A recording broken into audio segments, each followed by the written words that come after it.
Welcome to the Startup Funding Espresso. I'm Hall T. Martin, where we talk about how to raise funding and invest in startups and the time it takes to drink an espresso. If you have a question about startup funding or investing, please go to the website, startupfundingespresso.com, and type in your question into the chat bot in the lower right corner to receive an answer. I hope you enjoy this episode.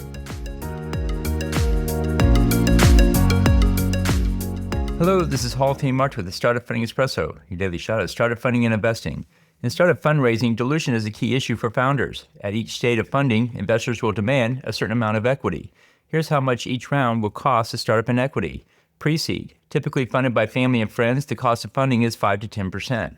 Seed, angels take 5 to 10%, while venture capitalists take 10 to 25%. Seed plus, most founders will need additional funding to carry the business forward. Seed plus rounds cost the same amount as seed rounds. Series A, venture capital investors will see 15 to 25% of equity at this stage. And Series B, later stage VCs look for 10 to 20% of the equity at this point. And Series C and following, growth equity investors look for 10 to 15% at this level. Consider the impact of dilution on your startup and fundraising. Thank you for joining us for the Startup Funding Espresso, where we help startups and investors connect for funding. Let's go start us into today.